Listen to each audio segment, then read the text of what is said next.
क्या आपने कभी सोचा है, अगर पूरी दुनिया आपको बदसूरत कहे, आपको नजरअंदाज करे और अचानक एक दिन स्वयं भगवान आपको सुंदर कह दें, तो आपकी जिंदगी में क्या बदलाव आएगा? क्या सिर्फ चेहरा बदलेगा या आपकी पूरी आत्मा जाग जाएगी? आज की ये कथा आपके जीवन की दिशा बदल सकती है, क्योंकि ये केवल कुब्जा की कहानी नहीं, ये आपकी कहानी है। मथुरा नगरी, जहां हर ओर भय का वातावरण था, क्योंकि वहां राज करता था अत्याचारी कंस। उसी नगरी में एक स्त्री रहती थी, कुब्जा। उसका शरीर 3 स्थानों से टेढ़ा था, कमर झुकी हुई थी और चेहरा ऐसा कि लोग उसे देखकर मुंह फेर लेते थे। समाज ने उसे नाम दे दिया था कुब्जा, यानी विकृत। लेकिन सबसे बड़ा दुख उसके शरीर का नहीं था, बल्कि लोगों की नजरों का था। कोई उससे बात नहीं करता, कोई उसके पास बैठना नहीं चाहता। वो जब भी बाजार से गुजरती, लोग उसे देखकर हंसते, बच्चे उसका मजाक उड़ाते। धीरे धीरे उसने खुद को मान लिया कि वो सुंदर नहीं है, वो योग्य नहीं है, वो प्रेम के योग्य नहीं है। पर एक बात थी, उसके भीतर भक्ति थी। वो चंदन घिसती थी, इत्र बनाती थी और उसी में अपना जीवन काट रही थी। एक दिन वो चंदन लेकर राजमहल जा रही थी, तभी सामने से आते दिखे 2 दिव्य पुरुष। एक श्याम वर्ण मुरलीधारी, अद्भुत तेज से भरे हुए, और उनके साथ बलराम। ये कोई और नहीं, स्वयं भगवान कृष्ण थे। कुब्जा की नजर जैसे ही कृष्ण पर पड़ी, वो रुक गई। उसने ऐसा सौंदर्य पहले कभी नहीं देखा था, लेकिन उससे भी बड़ा आश्चर्य तब हुआ जब कृष्ण ने उसे देखकर मुस्कुराते हुए कहा, अरे सुंदरी। वो चौंक गई, उसके कदम थम गए। उसने इधर उधर देखा कि शायद कृष्ण किसी और को बुला रहे हैं। फिर धीरे से बोली, प्रभु, क्या आप मुझे ही सुंदर कह रहे हैं? कृष्ण ने मुस्कुराकर कहा, हाँ, तुम सुंदर हो। तुम्हें सुंदर नहीं कहूंगा तो क्या कहूंगा? ये शब्द सुनते ही उसके भीतर वर्षों से दबा हुआ दर्द फूट पड़ा। उसकी आंखें भर आईं। उसने कांपती आवाज में कहा, मैं आपको किस अंग से सुंदर लग रही हूं? मेरा रूप तो ऐसा है कि कोई देखना नहीं चाहता। यहां तक कि राजा कंस भी जब मेरे हाथ का चंदन लगवाते हैं तो मेरा चेहरा देखने से बचते हैं। ये सुनकर कृष्ण की आंखों में करुणा आ गई। उन्होंने कहा, हमारी इच्छा है कि आज ये चंदन तुम हमें लगाओ। अब कुब्जा के लिए ये क्षण किसी स्वप्न से कम नहीं था। वो धीरे धीरे आगे बढ़ी, हाथ कांप रहे थे, आंखों में आंसू थे, लेकिन हृदय में एक अजीब सा आनंद था। उसने चंदन उठाया और कृष्ण के मस्तक पर लगाने लगी। और उस समय कृष्ण उसकी आंखों में आंख डालकर देख रहे थे।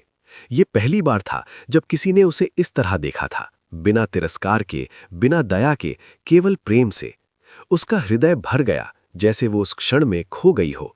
जैसे ही उसने चंदन लगाया, कृष्ण ने धीरे से उसकी ठोड़ी पकड़ी, अपने चरण उसके चरण पर रखे और एक हल्का सा झटका दिया। और तभी चमत्कार हुआ।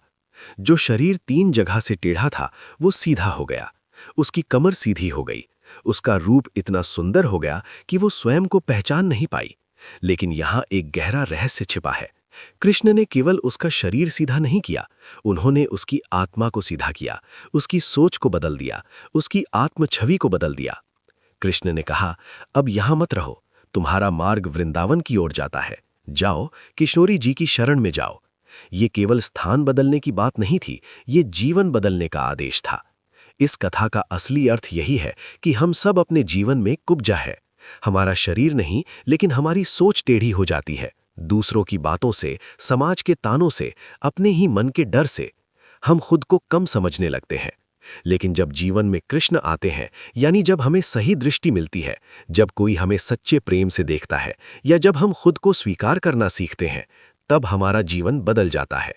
कृष्ण का सुंदरी कहना केवल एक शब्द नहीं था, वो एक जागरण था। सोचिए, अगर उस दिन कृष्ण कुब्जा को सुंदर नहीं कहते, तो क्या वो कभी खुद को सुंदर मान पाती? शायद नहीं। यही हमारे जीवन में भी होता है। एक सही शब्द, एक सही व्यक्ति, एक सही क्षण हमारी पूरी किस्मत बदल सकता है।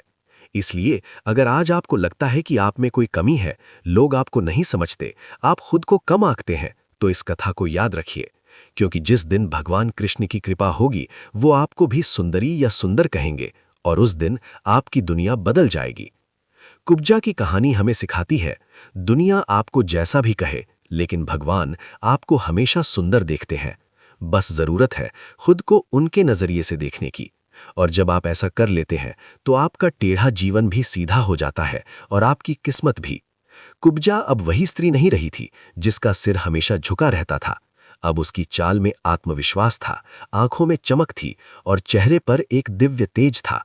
लेकिन सबसे बड़ा परिवर्तन उसके भीतर हुआ था। अब वो खुद को तुच्छ नहीं समझती थी। जब भगवान कृष्ण ने उसे सुंदरी कहा तो वो केवल एक शब्द नहीं था, वो उसके पूरे जीवन का सत्य बन गया था। वो बार बार उसी क्षण को याद करती जब कृष्ण ने उसकी ठोड़ी उठाई थी। उस स्पर्श में केवल शक्ति नहीं थी, उसमें स्वीकार था, प्रेम था और एक गहरी करुणा थी। अब कुब्जा के सामने एक नया मार्ग था, वृंदावन का मार्ग।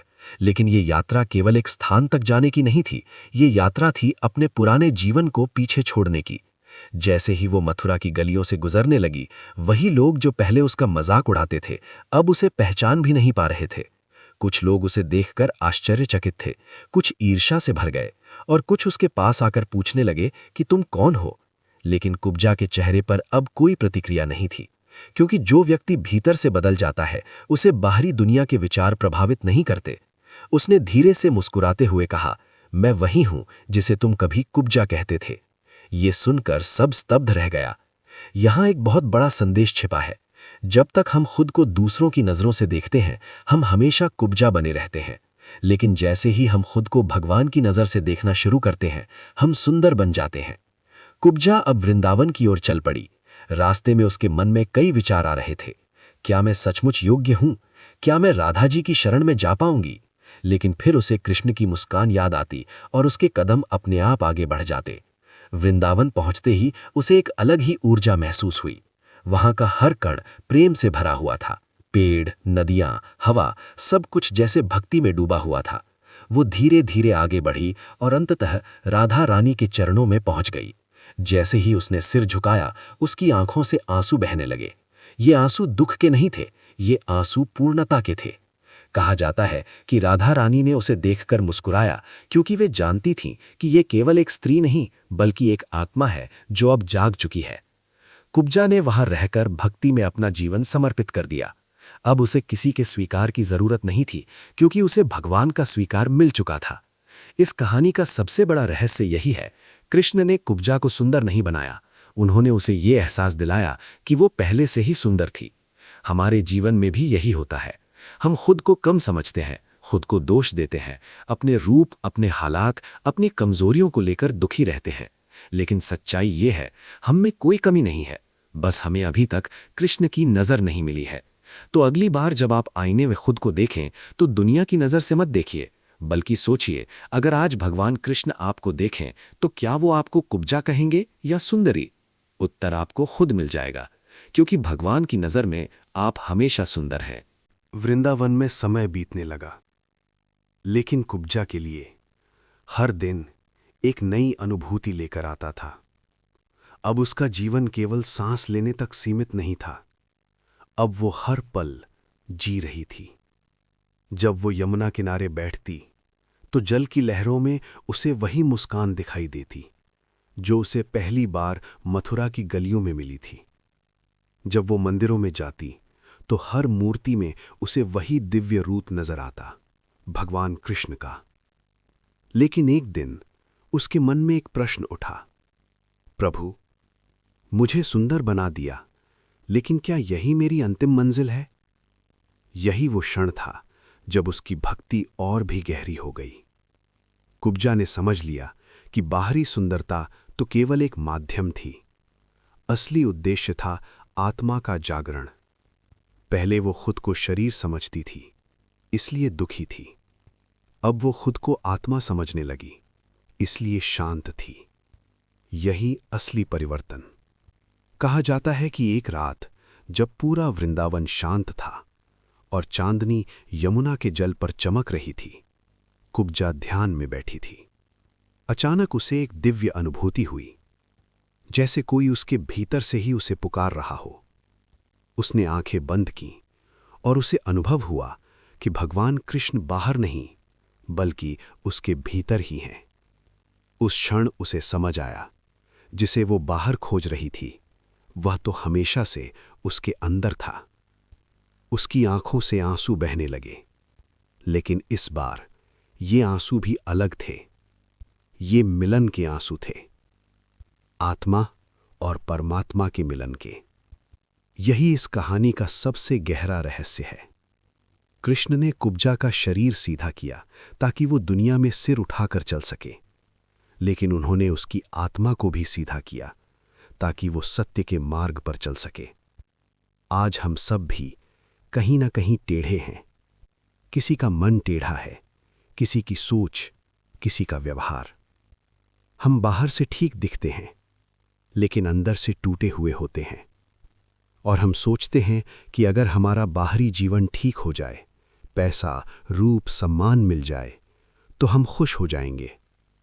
लेकिन कुब्जा की कहानी कहती है, सच्ची खुशी तब आती है जब अंदर का टेढ़ापन खत्म होता है। कुब्जा अब वृंदावन में एक साधारण भक्त नहीं थी, वो एक जीवित उदाहरण थी कि जब भगवान की कृपा होती है तो एक पल में जीवन बदल सकता है।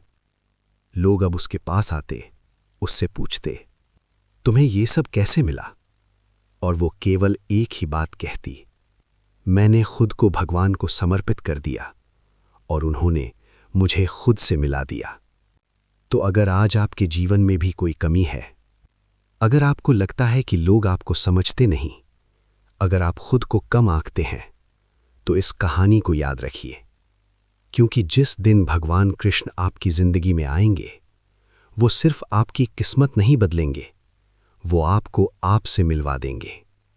और उस दिन आपको किसी और के सुंदर कहने की जरूरत नहीं होगी, क्योंकि आप खुद जान जाएंगे कि आप हमेशा से सुंदर थे, बस आपको अपनी असली पहचान नहीं पता थी। अब एक सवाल अपने दिल से पूछिए, क्या मैं अभी भी दुनिया की नज़र से खुद को देख रहा हूं, या भगवान की नज़र से देखने की कोशिश कर रहा हूं? यही सवाल आपकी जिंदगी बदल सकता है।